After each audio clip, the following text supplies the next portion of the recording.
Jays fans have had enough. And following Mark Shapiro coming out and speaking to the media yesterday, Ross Atkins followed suit and had some wild things to say that has Jays fans not only fired up, but completely fed up with the front office, with the team. And what Ross Atkins has done to the team is inexcusable, and fans are mad. So we're going to break that down and discuss exactly what the comments are, because he also had some interesting things to say about what is happening next season surrounding John Schneider and some of the personnel. So I want to stay tuned for all that in this episode. But before we get into it, quick reminder to hit the subscribe button. We're on the road to 14,000 subscribers. If you hit that button, about 70% of you who are watching aren't subscribed. It would mean the world to Peter and myself. But we have a lot to go over today. And obviously, we made a video yesterday covering Mark Shapiro's comments, and they were in itself not ideal, pretty rough. He obviously had the crazy thing to say about Vladdy not being a generational player yet, all these different things.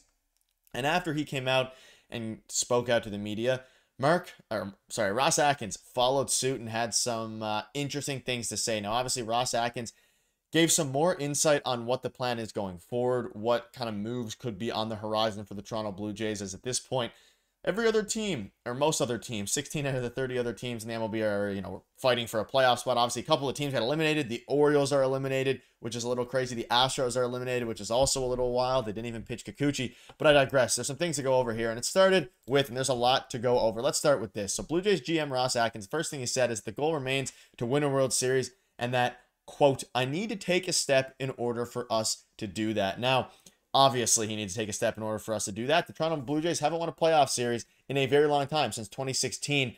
And since Ross Atkins has come, they went from a generational offense that barely missed the playoffs by one game in 2021 to a pretty rough offense in 2022 to a disastrous offense in 2023 and 2024. And it falls both on the players and Ross Atkins, but a big part of it was Ross Atkins' inability to make acquisitions in free agency that were of significance. Now, whether you want to blame him for not signing Shohei Ohtani and not doing any of that is up to you. But at the end of the day, like Chris Bassett said, and Chris Bassett has said many times, they had no pivot for Shohei Ohtani. And like Bassett said, they need to do better. They need to add some, Kevin Gausman came out and said they need to add some veterans. There's so many things they need to do, and ultimately, they haven't been able to do any of that. But he had a ton more to say. So let's start with the John Schneider situation. So Mark Shapiro spoke out on John Schneider at the end of his press conference. He said he did a good job. He keeps getting better and will continue to get better. So if you had any curiosity about if John Schneider's job is safe or not, it seems like at this point they thought the front office thinks that he did a great job last season and that he's going to continue to do a good job this season.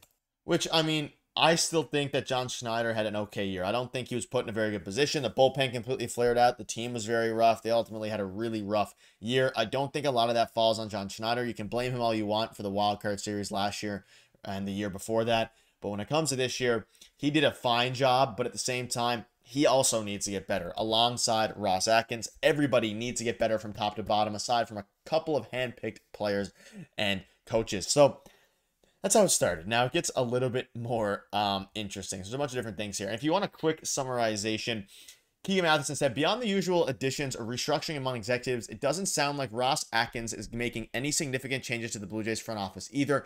Beyond Martinez, Kim, and Ward no longer being a part of the coaching staff and on the coaching staff, they're running most of this back. Now, not ideal whatsoever. The fact that they're running most of this back is kind of sad. And we kind of knew coming into the offseason, we were hoping, like Peter said yesterday, we were hoping that they were going to make moves. We were hoping they were going to maybe fire Ross Atkins or someone like that. But it seems like Ross is coming back. Shapiro's obviously returning, and all these guys are going to be returning. Well, we know at this point that Ross Atkins is returning, but no other changes are going to be made to the front office or most of the personnel besides the ones they already have made. And it's not great. Now, they obviously made a change to Don Mattingly as well, which we'll get into in a little bit here, but Blake Murphy basically said, continually defining success is playing meaningful September, not October baseball is really frustrating. Even if the front office truly feels that that way, due to baseball's grind and playoff randomness, is terrible PR and speaks to lower aspirations than the fans have. And that's a good point, because at this point, Ross Atkins basically has come out, and he said, we've had some success. We've had great success since we've joined the Toronto Blue Jays, because we made the playoffs almost every year. They've done great, in their words, a great job at, building a team that has sustained winning for a little bit. And obviously this year they took a step back, but you cannot define success as making it to the playoffs and not winning in the playoffs. Ultimately, no one cares if you win or you make the wild card series. No one really cares if you win a wild card series. They only care if you make it or win the World Series. Now, obviously, depending on the step of your team, you can have some circumstances, underlying circumstances here. If a team makes it, let's say, to the ALCS, like the Detroit Tigers this year, if they make it to the ALCS and they lose in the ALCS, it still would have been considered a pretty good year, especially given the fact that they had the same playoff odds as the Toronto Blue Jays at the trade deadline after they sold. And it would have been a Cinderella story, and it will be if they go on to win. But success is kind of subjective in this case. But for the Toronto Blue Jays, your definition of success has to be making and winning the World Series and at least making a deep run into the playoffs, because at this point, the core is not super young anymore. They've been in the league for 5 years now, 4 or 5 years. You have Vladimir Guerrero Jr.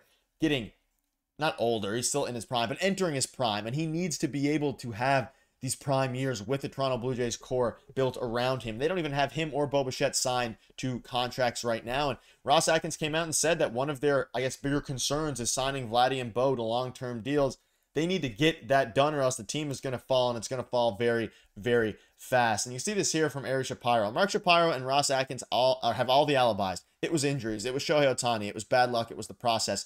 Nearly a decade's worth of blah, blah without a single playoff win, and a whole new baseball generation growing up thinking this is somehow normal. Now, obviously, it's a good point. They blamed the Shohei Ohtani stuff, whether it was injuries. At the end of the day, they had an opportunity to make the team better this offseason, even after striking out on Shohei Ohtani. They could have went all in on Juan Soto. They could have signed a better hitter. They could have signed a guy like Teoscar Hernandez, who was having a breakout year with the Los Angeles Dodgers. They could have done all these different things.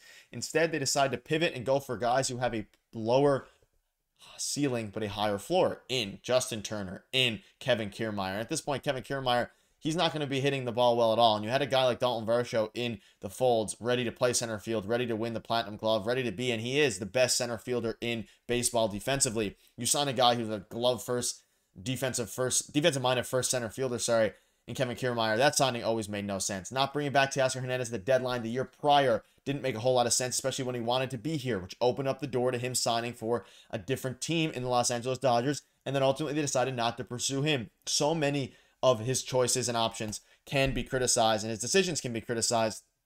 And now they go out and they ask Mark Shapiro, hey, is he a generational hitter? You just say yes. He obviously didn't say yes.